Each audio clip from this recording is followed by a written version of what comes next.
खुद नहीं निकलता, दूसरे से निकलवाना पड़ता है। तो इसलिए ये जो ब्रह्म है, ये जो निराकार है, सर्वाधार है, विश्वाधार है, खुद निराधार है, सबका आधार है, परम चेतन है, हर समय इसको चेतन करने की जरूरत नहीं होती है। ये हर समय चेतन है। आप सोते हो, आप आराम से सोते हो और सदगुरु जाके तुम्हारे सपने में भी चौकीदारी करता है। तो ऐसा चौकीदार आपको बिना तनख्वाह का चौकीदार मिल गया जो आपके सपनों में भी जाकर भी आपकी तरह तरह के कर्मों का भुगतान करवाता है।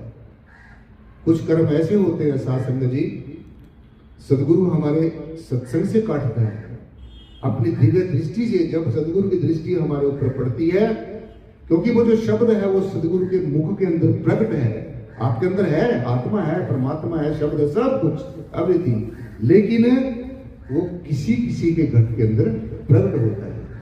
अगर एक बुझा हुआ दीपक रख दिया जाए, एक जला हुआ दीपक रख दिया जाए, तो आप कौन से दीपक को अपनाओगे?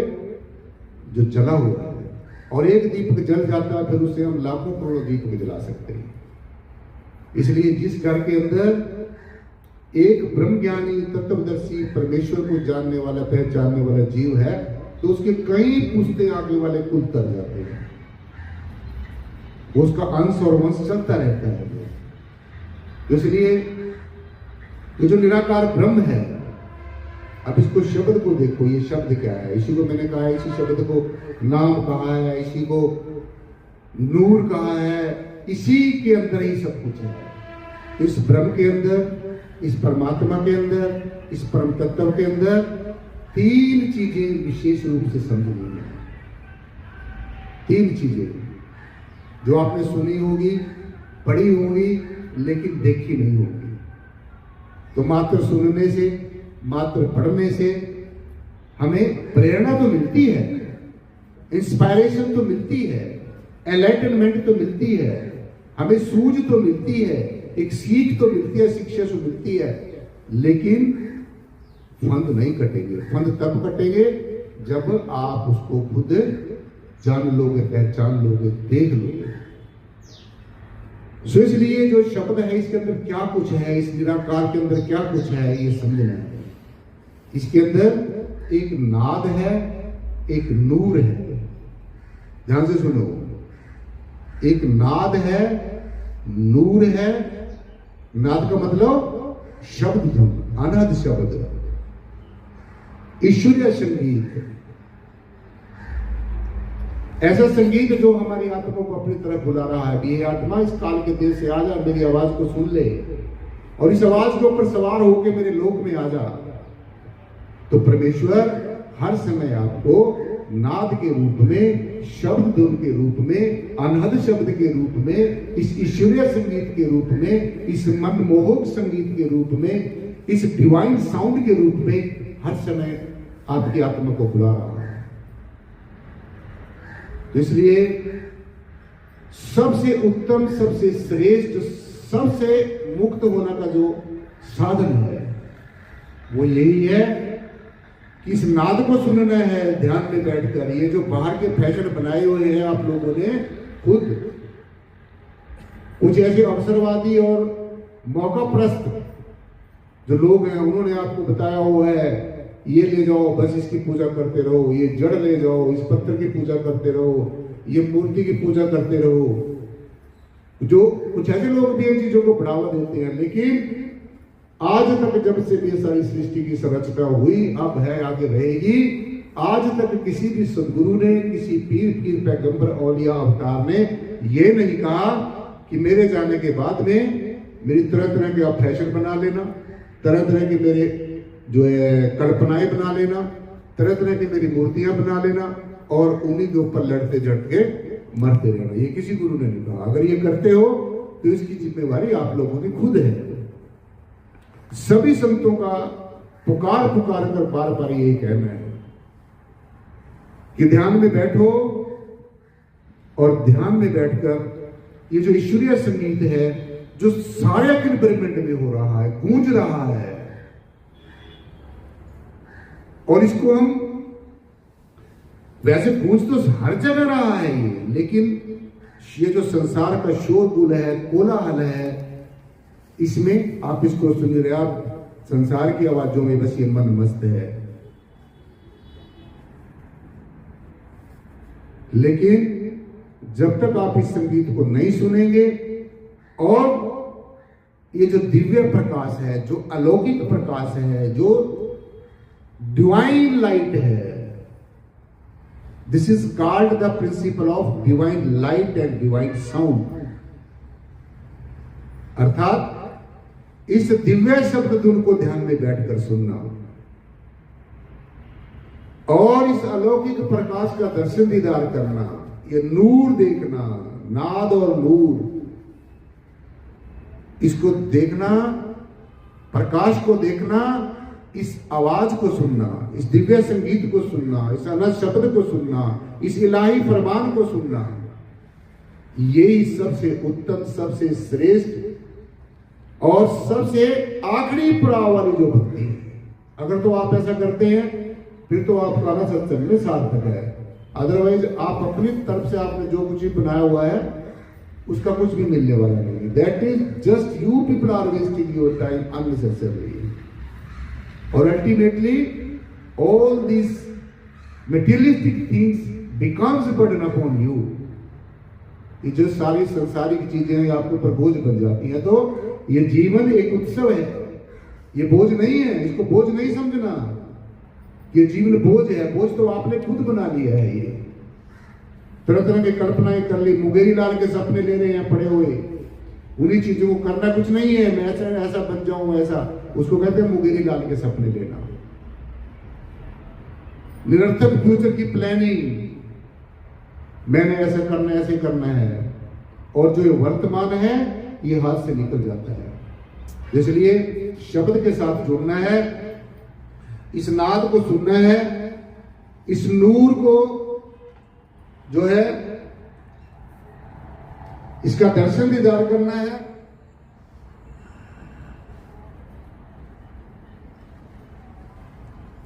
सो ये नाद जब सुननी आप शुरू करोगे और इसको सुनेंगे जिससे आप देखो, ये सहज भक्ति बता रहा हूं आपको, सब कर सकते हैं, लेकिन ये इतनी आसान नहीं है जितनी आप समझ रहे हो। धूप दीप कर दिया, पुष्प चढ़ा दिया, यहीं से फूल तोड़ने, यहीं चढ़ा देने। कई लोग तो ऐसे हैं पूजा करने के लिए फूल भी यहीं से तोड़ेंगे। ये अच्छे नहीं लगते आप लोगों को फूलियां खिलते हुए, सबको कितने अच्छे लगते हैं। इसको तोड़ के हम जड़ बना देते हैं, मृत बना देते हैं और मृत के ऊपर ही चढ़ा देते हैं। पत्थर भी तो मृत है ना, उसके अंदर कोई धात्मा थोड़ा है। इसलिए मुर्दे के ऊपर मुर्दे को चढ़ा देते हैं, पत्थर के ऊपर जड़ के ऊपर जड़ को चढ़ा देते हैं। हम सोचते हैं कि भगवान खुश हो। तुम्हारा भगवान ऐसे कुछ नहीं हो सकता। ये तो भगवान को और नाराज कर रहे हो। ये कोई पूजा नहीं है। असली पूजा क्या है? कौन सी पूजा करनी चाहिए? ये जो मैं बता रहा हूं आपको। ध्यान में बैठकर, एकांत में बैठकर, जहां पर संसार का शोरगुल ना हो, कोलाहल ना हो, जहां पर विषयों की, विकारों की, निंदा की, चुगली की ऐसी बातें ना हो, वहां पर बैठकर, और इस आंखों से नीचे नीचे का ध्यान नहीं करना। देखो ध्यान से, आंखों से नीचे नीचे के सभी संत महात्मा कहते, कोई कहते इस चक्कर को मूलाधार का ध्यान करो, कोई कहता है स्वादिष्ठान का ध्यान करो, नाभि चक्कर का ध्यान करो, हृदय चक्कर का ध्यान करो, कंठ चक्कर का ध्यान करो। ठीक है, जो जिस चक्कर पे ध्यान करेगा उसको वहां की वही शक्ति मिल जाएगी, परंतु महाशक्ति नहीं मिलेगी, आदिशक्ति नहीं मिलेगी। ऐसे शक्ति के रूप मिल जाएंगे, ज्वाला महामाया के रूप मिल जाएंगे, लेकिन परिपूर्ण जो आदिशक्ति है, जो सबकी जो शक्ति है, जो सबका कारण है, इसके दर्शन नहीं होंगे। तो इसलिए यही साधना करनी है जो सी मैंने आपको बताई है। ध्यान में बैठकर एकांत उपयुक्त स्थान पर बैठना है। ये नहीं है भाई सवेरे उठ के चारपाई से उठे नहीं है और रजाई में बैठे उसी में कुछ बात नहीं, कोई चीत नहीं, बस आंखें बंद कर ली, भगवान भी खुश हो जाएगा, मेरा बहुत अच्छा भक्त है, वाह रे वाह भक्त। ये भक्ति नहीं है, ये तो तुम जी चुराते हो, कतराते हो, भगवान के ऊपर, सदगुरु के ऊपर एहसान करते हो। भक्ति का एक तरीका होता है, एक मजबूर आदमी हो वो बात अलग है, वो एक अलग बात है। इसलिए साधना और आराधना जीवन में करनी बहुत ही ज्यादा जरूरी है। ये करे बिना कोई भी गुरु किसी की गारंटी नहीं ले सकता। जब मेरे पेपर में पास ही नहीं है आप, जब मेरी इच्छा के अनुसार आपने किया ही नहीं है, जब जैसा मैं बता रहा हूं आपने वैसे किया ही नहीं है, जैसा टीचर ने बताया वैसा बच्चे ने किया ही नहीं है, तो कैसे वो अपने पेपर में पास हो सकता है? कैसे वो अवस्था मिल सकती है? कैसे वो डिग्री नहीं मिल सकती? इसलिए यही साधना करनी है। फिर देखो आपका लौकिक जीवन भी सुधरेगा, अलौकिक जीवन भी सुधरेगा, और आपका जीवन मंगलमय हो जाएगा, सार्थक सिद्ध हो जाएगा। इसलिए ध्यान में बैठकर सूरत से जो हमारे अंदर सुनने वाली शक्ति है, देखो दो शक्तियां विशेष रूप से हमारे अंदर काम करती हैं। आत्मा की दो आंखें हैं। वैसे तो आत्मा की कोई आंख नहीं होती, आंख निराकार है, निर्गुण है, परंतु समझने के लिए आत्मा की हमारी दो शक्तियां हैं, दिव्य शक्तियां, एक सूरत है और दूसरी निरत है। सूरत सुनने वाली है और निरत देखने वाली है। व्यवहार के फैसले छोड़ दो जो गुरुओं के नाम के ऊपर तुम लोगों ने ढोंगबाजी कर बनाई हुई है, ये जो तुम लोग टंकीबाजी करते हो गुरुओं के नाम पर, तो कैसे गुरु हमारे सदगुरुओं के हमारे ऊपर रहमत होगी? आज देखो क्या हो रहा है, आप देख ही रहे हैं। जहां पर सच होगा, जहां पर वास्तविकता होगी, जहां पर रियलिटी होगी, सत्य का ज्ञान होगा, सत्य का बोध होगा, सत्य का दर्शन दीदार करने की बात कही जाएगी, तो वहां पर दाना बिना लोग आएंगे। भगवान जी ने कहा, अर्जुन जो मुझे तत्व से जानते हैं, जो मुझे निर्गुण और निराकार रूप से जानते हैं, जो मुझ में अपने आप को समझते हैं और मुझ में अपने आप को समझते हैं और अपने आप को मुझ में समझते हैं, तो ऐसे मेरे दाना बिना भक्त हैं। ये जो भीड़ लगी होती है ना, जहां पर जिस गुरु के पीछे ज्यादा भीड़ है तो लोग उधर ही दौड़ रहे हैं, ये पता नहीं यहां पर कौन सा परमात्मा मिलेगा। अरे परमात्मा तो तुम उठाए ही घूम रहे हो, वहां भीड़ में कुछ नहीं मिलेगा। एकांत में बैठकर जब साधना करोगे, ये दिखावे में मत, ये बनावट सजावट दिखावट है, इसमें कुछ मिलने वाला नहीं है। हताश हो जाओगे, निराश हो जाओगे, उदास हो जाओगे। मिलेगा तब जब स्वयं साधना करोगे। तो इसलिए सूरत से शब्द को सुनना है, निरत प्रकाश को देखना है, सूरत से डिवाइन साउंड को सुनना है, निरत से डिवाइन लाइट को देखना है, दर्शन दीदार करना है। और फिर चलो जहां गुरु जी ने कहा बेगमपुरा शहर को नाम, अब चलो बेगमपुरे की तरफ। ये कहने से, गाने बजाने से और इन बातों को कहकर लोगों से जो है पीछे लगाने से बेगमपुरे में नहीं ऐसे जाएंगे। बेगमपुरे में तो चल के जाना पड़ेगा। अब दिल्ली करते रहो, क्या तुम दिल्ली पहुंच गए? दिल्ली तो यहां से चल के जाना पड़ेगा, एक यात्रा करनी पड़ेगी।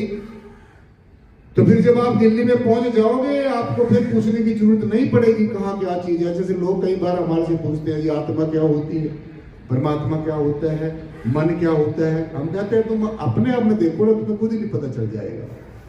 जब आप दिल्ली में पहुंच जाओगे तो आपको पता चल जाएगा ये फ्रांस गेट है, ये क्या कहते हैं यहाँ पर लाल किला है, ये यहाँ पर कौन सी और कोई दिल्ली का कुतुब मीनार, न कुतुब मीनार, इंडिया गेट है, ये रोहिणी है, ये क्या नाम है, तरह तरह के जितने भी वहां पर सेक्टर है, अपने आप पता चल जाएगा। ऐसे ही जो आपके अंदर मन है, बुद्धि है, चित्त है, अहंकार है, आत्मा है, जो आपका अंतःकरण है, तो इनका सब का आपको खुद ही पता चल जाएगा। बस just you will have to start your journey. आपको जब अपनी यात्रा को शुरू करना पड़ेगा। एक नदी जब समुद्र को मिलने के लिए चलती है, साथ सकती है, उसके पास कोई नक्शा नहीं होता है नक्शा कोई? क्यों जयवंती? नदी जब समुद्र के साथ मिलने के लिए चलती है तो उसके पास कोई नक्शा तो नहीं होता, उसको पता थोड़ा होता है समुद्र कहाँ है कहाँ नहीं है। बस उसका संकल्प होता है, लक्ष्य होता है, मैंने समुद्र में मिलना है। और जब वो चलती है तो देखो कितने पहाड़ भी आ जाते हैं रास्ते में, गंदगी आ जाती है, सबको समेटते हुए, सबको साफ करते हुए, अपने साथ ले जाते हुए, उनको भी कहते हुए चलो मैंने तो समुद्र में मिलना है, आपको भी समुद्र में मिला दूंगी। कितना संकट झेलती है और फिर भी परमार्थ करती है। तो ऐसे ही जब आप अपने अंतर में चलेंगे, जब आप अपने अंतर की यात्रा को करोगे, जब इस बाहर के आकाश में और अंतराकाश में इस ब्रह्म को समझ लोगे, इस निराकार को देख लोगे, इस डिवाइन लाइट को सुन लोगे, अपना देख लोगे, डिवाइन साउंड को सुन लोगे, तो फिर ये शब्द योग बन जाएगा, ये सूरत और शब्द का योग हो जाएगा, ये तुम्हारा लय योग हो जाएगा। फिर बूंद समुद्र में मिल जाएगी, नदियां समुद्र में मिल जाएगी। अब वो जो नदी है, उसका नदी वाला जो नाम है वो समाप्त हो जाएगा। अब कौन सा नाम बन जाएगा उसका? अब कौन सा नाम बन जाएगा? समुद्र बन जाएगा। तो ऐसे ही शासक जी, ये मैंने जो आज आपको बेनती की, अपने जीवन को सार्थक सिद्ध करने के लिए, मंगलमय जीवन करने के लिए, जीते जी मुक्त होने के लिए, परमात्मा का दर्शन करने के लिए, अपने आप को आत्मा समझने के लिए इस तरीके से साधना करनी, फिर तो मैं आपकी गारंटी लूं। अदरवाइज दुनिया में बहुत गुरु पहले भी थे, अभी भी, आगे भी आते रहेंगे। अब देखो गुरुओं की एक बाढ़ सी आई हुई है, इतने मेरे ख्याल में शिष्य नहीं है जितने गुरु बन गए होगा। एक आदमी कहा मेरा शिष्य बन जा तू, मैं तेरा गुरु बनूंगा, और बन के देख ले क्या स्वाद आएगा गुरु बन के और गुरु बनाकर, अपने आप ही पता चल जाएगा। तो अब हैरानी और परेशानी की बात यह है कि समझने वाले कम हो गए हैं और समझाने वाले ज्यादा हो गए। हर एक इंसान फूला फिर रहा है, बस मैं ज्ञानी हो गया, चार बातें इकट्ठी कर ली, दाएं बाएं से इधर से झोली में डाल ली, अपनी जानकारियां इधर उधर से इकट्ठी कर ली। और ध्यान से सुन लो, इधर उधर से उधारी ली गई जानकारियां, उधारी ली गई चीजें कभी काम नहीं आएगी। जिससे उधारी ली है वो तो एहसान जताएगा तुम्हारे ऊपर, और अपनी चीज को पता नहीं किस समय वापिस ले ले। तो ये दुनिया है, ये काल का देश है, यहाँ पर सचेत होकर ध्यान जीना है। यहाँ पर धोखे सबसे ज्यादा है, यहाँ पर हर एक जीव जो है धोखा करने की फिराक में है, हर एक चीज लूटने की फिराक में है। इसलिए सचेत रह के जागरूक होकर जीना है, होश में जीना है, बेहोशी में नहीं जीना है। अपने दायित्वों को समझना है, सदगुरु के प्रति शरणागत रहना है, समर्पित रहना है, तभी हमारी जो है यात्रा सफल होगी, हम मोक्ष और मुक्ति के अधिकारी होंगे। सदगुरु को परमेश्वर से भी बड़ा मान के चलना है। जब तक हम सदगुरु को परमेश्वर से बड़ा नहीं मानेंगे, और सदगुरु है ही परमेश्वर से बड़ा है। ये जो परमात्मा निराकार ब्रह्म जो कुछ भी करे, कितने जन्मों से आपसे छिपा हुआ था, ये कितनी दुनिया में इसने अपने ऊपर उड़ के बैठा हुआ, छिप के बैठा हुआ है। कभी परमात्मा ने नहीं कहा भी आ जाओ तो मुझे देख लेना परमात्मा ने। क्यों सीताराम जी कहा कभी परमात्मा ने आपको? नहीं कहा। तो परमात्मा को दिखाया किसने? सदगुरु ने। समझाया किसने? सदगुरु ने। अपनी शरण में लेकर इस काल की करुणात्मक माया से निजात किसने दिखाई? सदगुरु ने। परमात्मा तो तुम बार बार जन्म ही देता रहा, ले ये जन्म दे दिया, इसमें ले स्वाद जितने भी दुनिया भर के लेने हैं। फिर सारा जब फेडअप हो जाएगा फिर दूसरी उसमें जोड़ी में डाल दिया जाएगा, ले अब यहां देख नजारा। जब इसकी पूरी मिट्टी प्लीत हो जाएगी फिर कहेगा चल अब तेरे को एक लास्ट गोल्ड में प्रस्तुति देता हूं। ये मनुष्य बना दिया, अपने जैसा बना दिया, खुद बना दिया, जहां जो चीज अच्छी लगी वो लगा दी, और खुद देखो ताज्जुब की बात ये, खुशी की बात ये है कि इसके अंदर खुद ही बैठा है परमेश्वर। जिसको मिला अपने अंतर ही मिलेगा। बाहर खोज क्या मिले, खोज ले घटमाई, फिरते रहो, घूमते रहो, स्नान करते रहो। जब आदमी स्नान करने जाता है तो वो समझता है मैं पापी हूं, मैंने पाप किया, मैंने स्नान करके धुल जाएगा। ऐसा कुछ नहीं होता। जो अंदर से किए, जो अंदर बैठी है, जो भावनाएं, तृष्णाएं, वासनाएं, कामनाएं, ये बाहर के दान नहाने से दूर नहीं होगी। जब सदगुरु की रहमत अंदर जाएगी, जब सदगुरु का नाम अंदर जाएगा, तभी ये पीछा छूटेगा। इसलिए सदगुरु को परमेश्वर से भी श्रेष्ठ समझना है, और सदगुरु है ही परमेश्वर से श्रेष्ठ है। आज मैं जो आपके सामने खड़े होकर विनती कर रहा हूं, ये परमेश्वर की शान में, सदगुरु की शान में कुछ बोल रहा हूं, ये सब कुछ सदगुरु भगवान की रहमत है, सदगुरु भगवान की दया है। तो हमने सदगुरु का कर्म काम करना है, सदगुरु हमारे काम करेगा। हमने सदगुरु के आदेश को मानना है, सदगुरु हमारी विनती को स्वीकार करेगा। तो जैसे मैंने आज आपको बेनती की, आज का जो सत्संग में ज्ञान चर्चा के माध्यम से मैंने आपको परमेश्वर के साथ रूबरू होने के लिए बताया, जीते जी भगवान का दर्शन करने के लिए आपको जो युक्ति बताई है इसी को अपनाना है।